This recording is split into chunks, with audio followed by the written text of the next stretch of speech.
Hello everyone, welcome back to international weekly current affair series, जिसमें आज हम discuss करेंगे 28 ऑफ फेब से 6 मार्च तक के कंबाइंड करंट अफेयर्स को। सॉरी फ्रेंड्स, ये वीडियो थोड़ा सा लेट जा रहा है due to some inconvenience, but it's okay. हमें रिवाइज करना है वीकली करंट अफेयर्स को। तो यहाँ पर हमारा पहला क्वेश्चन है, what is the theme of national science day 2022? And here the correct answer is option number A, integrated approach in science and technology for sustainable future। इस थीम के साथ इस साल नेशनल साइंस डे मनाया गया। आपको याद होगा कि नेशनल साइंस डे हर साल फरवरी 28 को मनाया जाता है, ताकि हम उन साइंटिस्ट को के कंट्रीब्यूशन को रिकॉग्नाइज कर सके जिन्होंने भारत में और दुनिया को एक ऐसी उपलब्धि के साथ नए अचीवमेंट दिए हैं। राइट, जैसे 1928 में Indian physicist CV Raman ji ने डिस्कवरी की थी स्पेक्ट्रोस्कोपी के फील्ड में रमन इफेक्ट की, और ये रमन इफेक्ट आज बहुत सारी चीजों को, नए नए सॉल्यूशंस को ढूंढने में हेल्पफुल रहा है। राइट, तो इस मेजर डिस्कवरी को रिकॉग्नाइज करने के लिए सीवी रमन जी के जन्मदिन, जो कि 28 फरवरी को होता है, इस दिन हम नेशनल साइंस डे सेलिब्रेट करते हैं। और 2022 की जो थीम है वो है integrated approach in science and technology for sustainable future. बढ़ते हैं आगे। What does S stand for? SWIFT, financial messaging service. And here the answer is option number B, S stand for society in SWIFT. तो SWIFT क्या है? Society for world wide interbank financial telecommunication, और ये world का leading provider है of secure financial messaging services. क्या news है? अभी रिसेंटली यूएस एंड ईयू ने, यानी यूरोपियन यूनियन ने डिसाइड किया है to cut off a number of Russian banks from the SWIFT platform. The assets of Russia's central bank are also expected to be frozen to restrict Russia's ability to access its overseas reserves, right? ताकि जो Russia के overseas citizens के bank accounts है, उनका पैसा है, उससे Russia कोई भी एक्सेस नहीं ले पाएगा। इसीलिए इसके अकाउंट्स को फ्रीज करने का ये डिसीजन लिया गया है यूएस और ईयू के द्वारा। क्यों? क्योंकि यूक्रेन पे जो अटैक हुआ है उसे नाटो पर अटैक माना जाता है, और यूरोपियन यूनियन और यूएस, ये दोनों ही कई सारे मेंबर्स नाटो में शामिल हैं। नेक्स्ट क्वेश्चन की ओर बढ़ते हैं। Millennium challenge corporation is an initiative of which country? The answer here is option number A, USA. Millennium challenge corporation को यूएस के द्वारा 2004 में बनाया गया था, and it offers large grants to support economic growth. Recently Nepal parliament ने approve किया है 500 million US dollar grant in spite of several street protest and opposition in the country. तो नेपाल ने यूएस गवर्नमेंट के साथ एमसीसी पैक्ट साइन किया था 2017 में to fund infrastructure projects, but its ratification was not made due to divisions within political parties। तो नेपाल में कुछ पॉलिटिकल पार्टीज नहीं चाहते हैं कि नेपाल यूएस से ये लोन ले इकोनॉमिक ग्रोथ के लिए, और इसके चलते काफी विरोधाभास होता रहता है। पर फाइनली नेपाल की जो पार्लियामेंट है उसने इस लोन को, इस ग्रांट को अप्रूव कर दिया है। Now come to the question number 4. Where is the headquarters of IAEA, यानी इंटरनेशनल एटॉमिक एनर्जी एजेंसी? इसका हेडक्वार्टर वियना में है। बात क्या है अभी करंट में? IAEA, इसके 35 नेशन बोर्ड ऑफ गवर्नर्स को इमरजेंसी मीटिंग के लिए बुलाया गया यूक्रेन को लेकर। Board members Canada and Poland call the meeting at the request of Ukraine which is not on the board.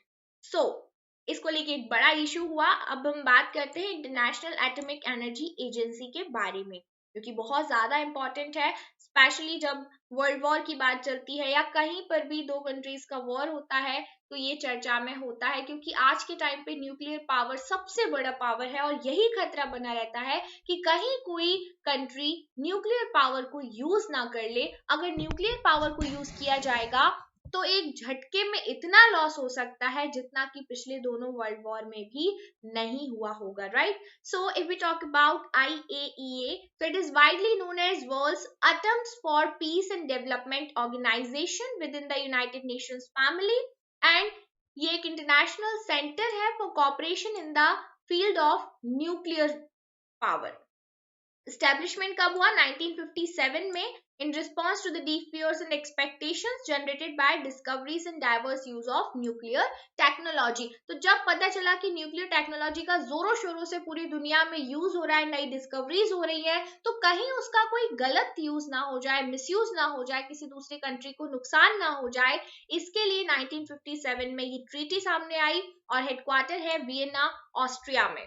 Right, objective क्या है? It works with its member states and multiple partners worldwide to promote safe, secure and peaceful use of nuclear technology. क्योंकि nuclear technology का main use था electricity को generate करना, लेकिन आज के टाइम पे हम देखें कि पूरी दुनिया में लड़ाई यही है कि जिसके पास न्यूक्लियर पावर है वो कुछ भी कर सकता है। दैट मीन्स एक दूसरे को धमकाने के लिए इसका यूज किया जा रहा है, न्यूक्लियर बॉम्ब्स बनाने के लिए इसका यूज किया जा रहा है।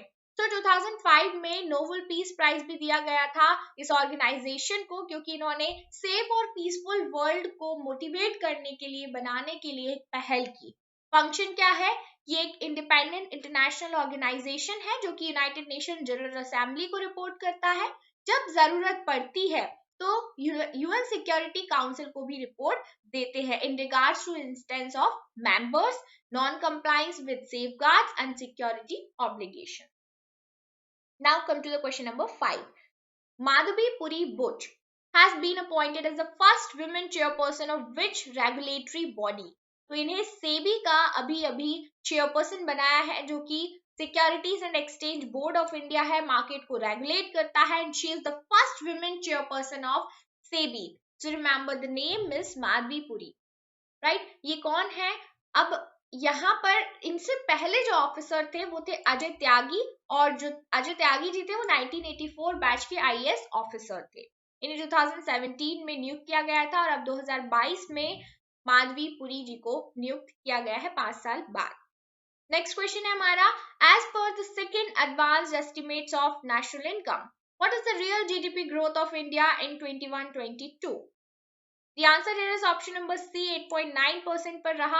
NSO यानी कि national statistical office, ministry of statistics and programme implementation, MoSPI ने रिलीज किया है second advance estimates of national income. हर साल नेशनल इनकम मॉस्पी के द्वारा ही रिलीज किया जाता है।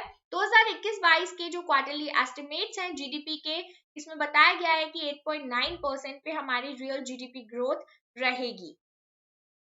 नेक्स्ट क्वेश्चन है, the Yilan crater, the largest impact crater on earth, has been discovered in which country? The answer is option number B, China में दुनिया का सबसे बड़ा क्रेटर डिस्कवर किया गया है। क्रेटर क्या होता है? देखिए, क्रेटर दो तरीके से बन सकते हैं। कई बार ऐसा माना जाता है कि अगर बड़ा सा मीटियोर आके धरती पे गिर जाए तो वहां पे भी क्रेटर बन जाता है।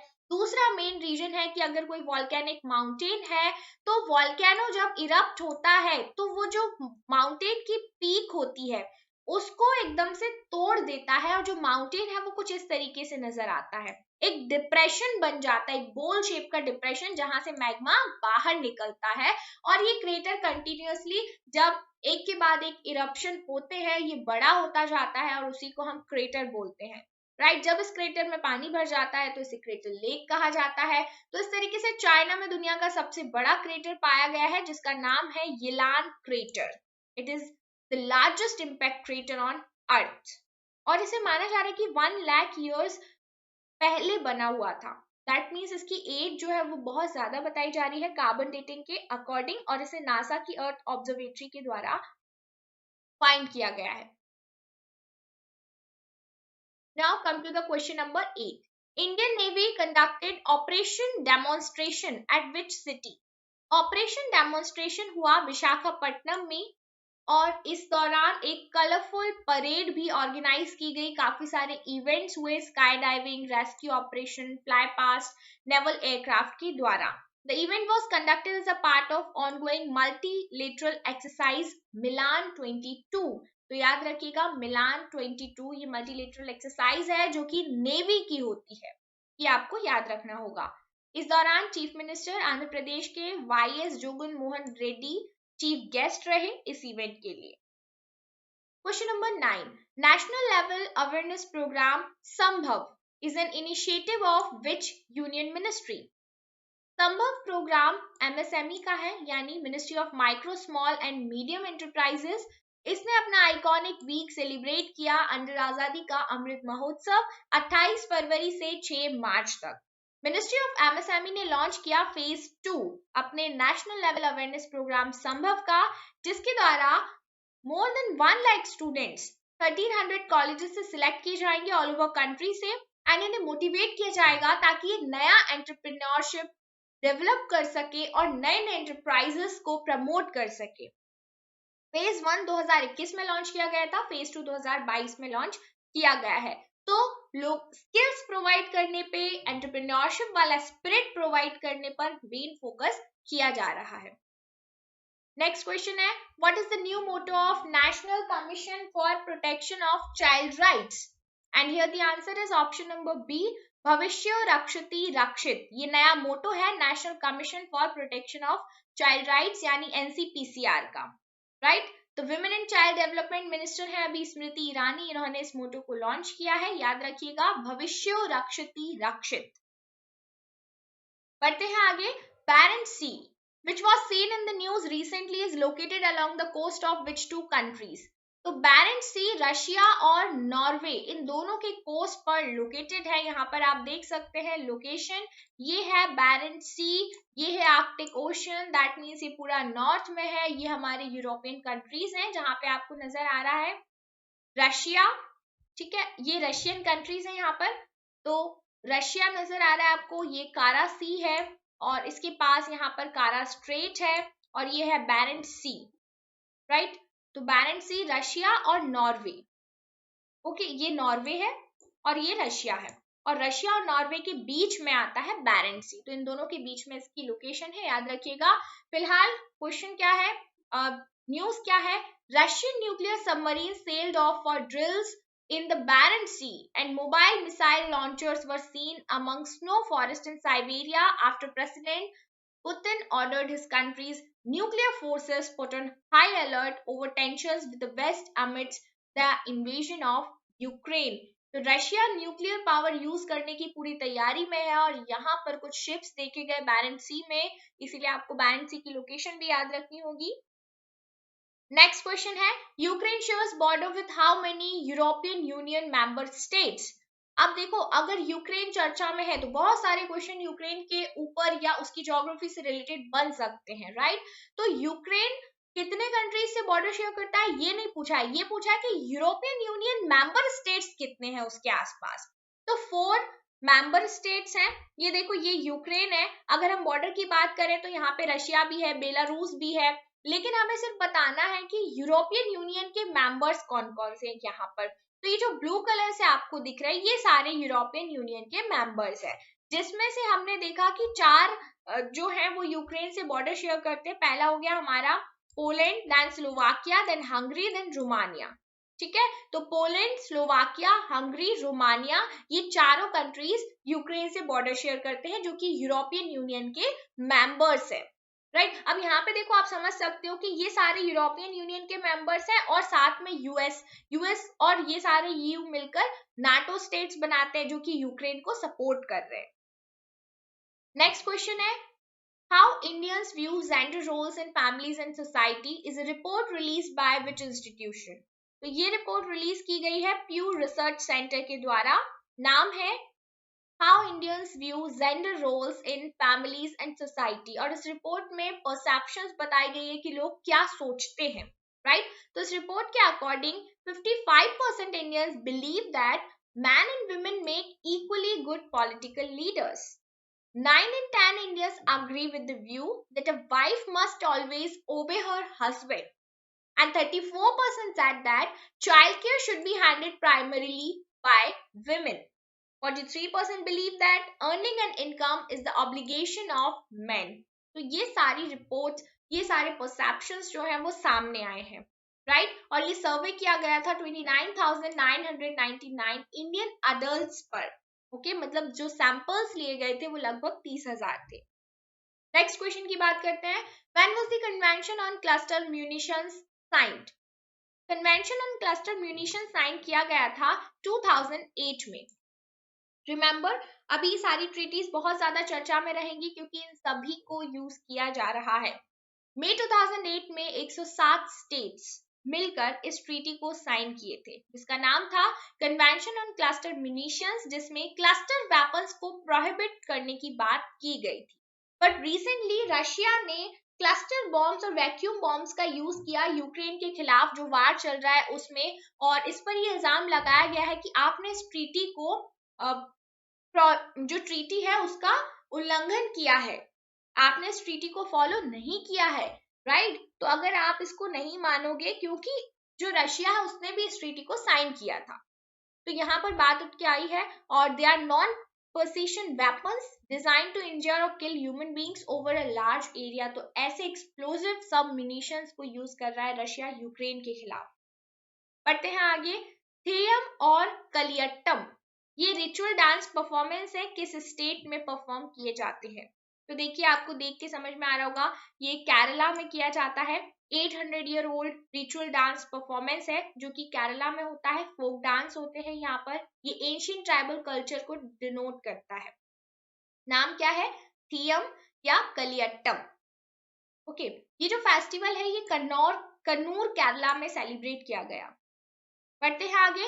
विच यूनियन मिनिस्ट्री हैज कॉन्स्टिट्यूटेड स्वदेश दर्शन अवार्ड्स? स्वदेश दर्शन यानी दुनिया, अपना जो देश है वो घूमने की बात चल रही है, तो यहाँ पर किसकी, कौन सी मिनिस्ट्री काम आएगी? Ministry of tourism. Ministry of tourism का है Swadesh Darshan awards to acknowledge the efforts of states और यूटीज। हर स्टेट अपना टूरिज्म को प्रमोट करने के लिए काफी काम कर रहा है, डेवलपमेंट पर भी और एडवर्टाइजमेंट में भी।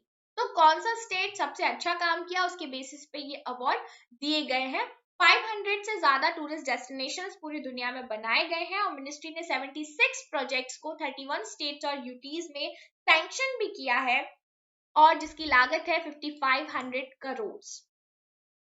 Next question is Zaporizhzhia nuclear power plant which was seen in the news recently is located in which country? The answer is option number B, Ukraine. आप सभी ने अभी न्यूज में देखा होगा कि जो यूरोप का सबसे बड़ा पावर प्लांट है वो है ज़ैपोरिज़िया न्यूक्लियर पावर प्लांट, जो कि यूक्रेन में है, और यूक्रेन का ज्यादातर जो इलेक्ट्रिसिटी सप्लाई है वो इसी पावर प्लांट से होता है। तो अब रशिया ने इस पर हमला करने की कोशिश की थी, ऐसा बताया गया यूक्रेन के द्वारा, जबकि रशिया ने साफ साफ मना कर दिया कि हमारी तरफ से कोई भी ऐसा जो अटैक है वो नहीं हुआ है। लेकिन यहाँ पर कुछ इमेजिनरी इमेजेस सामने आई थी, जिसमें यहाँ पर एक जलता हुआ जो बॉम्ब है या ऐसा कोई वेपन है उसे गिराया गया था, जिससे बहुत बड़ा नुकसान हो सकता था। खैर, रिसेंटली यूक्रेन ने ये क्लेम किया रशियन मिलिट्री पर कि इन्होंने जो प्लांट है उसको शेलिंग और सीज करना स्टार्ट कर दिया है, जो कि यूरोप का सबसे बड़ा न्यूक्लियर पावर प्लांट है। तो नाम याद रखिएगा, ज़ैपोरिज़्ज़िया। So this is all about today. Thank you so much and stay connected with Indian Natural.